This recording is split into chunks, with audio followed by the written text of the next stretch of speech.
First day two. But fortunately, Pam Tucker, Saturday office assistant, prepares in advance. Last night, I went over the office procedures and phone system with Mrs. McKechnie. Oh, here are your morning charts.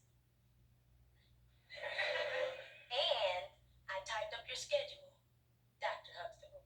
Well, Miss Tardy, I'm impressed. 9 o'clock, we have Mrs. Friedman, and then Mrs. Hodge, and then Mrs. Cortina, and then your last patient is Mrs. Minifield.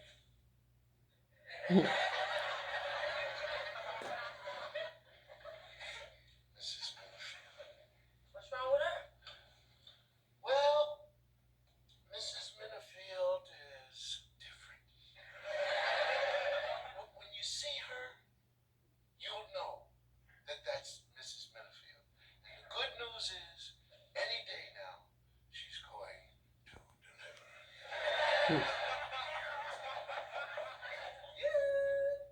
Hello? What time is Mrs. Minifield's appointment? 11 o'clock. It's 8:30. Right on time. We're not open yet. I know. Yeah. I had my husband drop me off. Why would he do that? Because I'm 9 months pregnant. I didn't want to walk. Why couldn't he just drop you off at 10:45? Because I'm already here.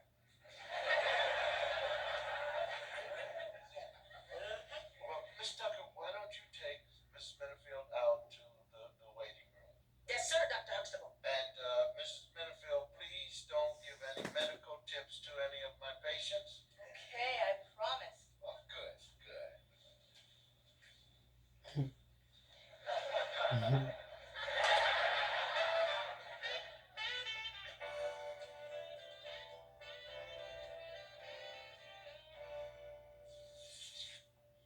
Rudy, we have to get moving on this pinata. The starch is starting to dry out.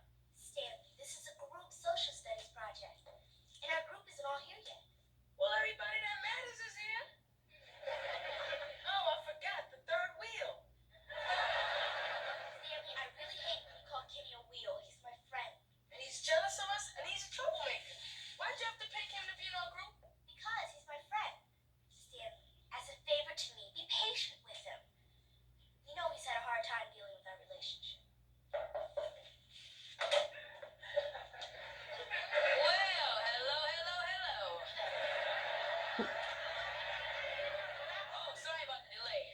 I was just waiting for Deidre. Hello. Hello. Oh, can I take your coat, Deidre? Allow me. Dee. Thanks, Kitty. What a nice kitchen. Thank you.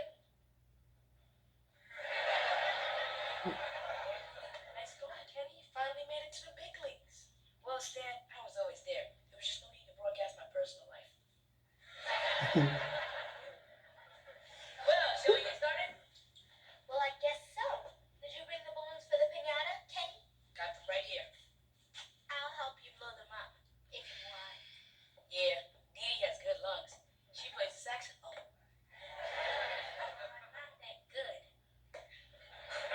She's a whiz at crafts. She went to art camp. Well, in that case, you can stir the starch.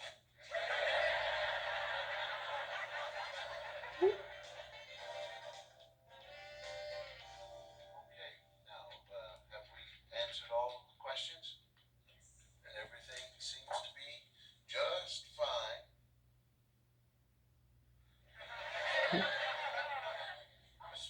Miss Minifield, are you adhering to the diet that I gave you? Except for the calcium. Yes. What do you mean, except for the calcium? I'm eating lots of calcium. My husband doesn't have strong bones, so I'm tripling up on my calcium intake. You've seen him. Wouldn't you agree?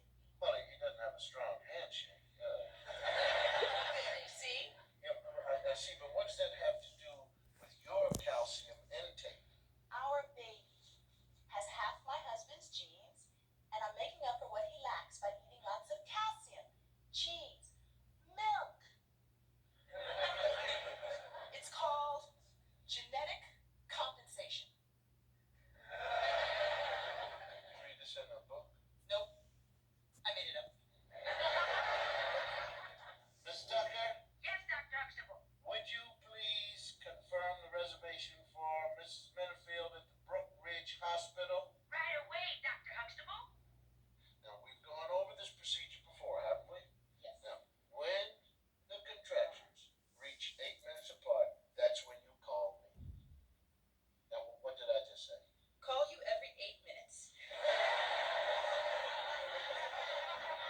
understand completely. I don't want you to call me at 8 o'clock, and I don't want you to call me 8 times a day.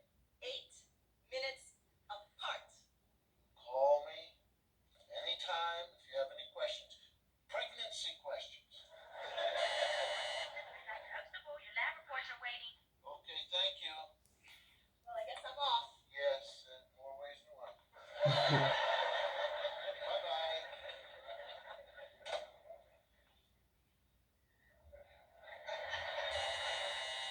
Dr. Huxtable, according to Mrs. McKechnie, after Miss Minifield leaves, you always put your head on the desk for 10 minutes and contemplate why you went to med school. Is that correct, Dr. Huxtable? Yes.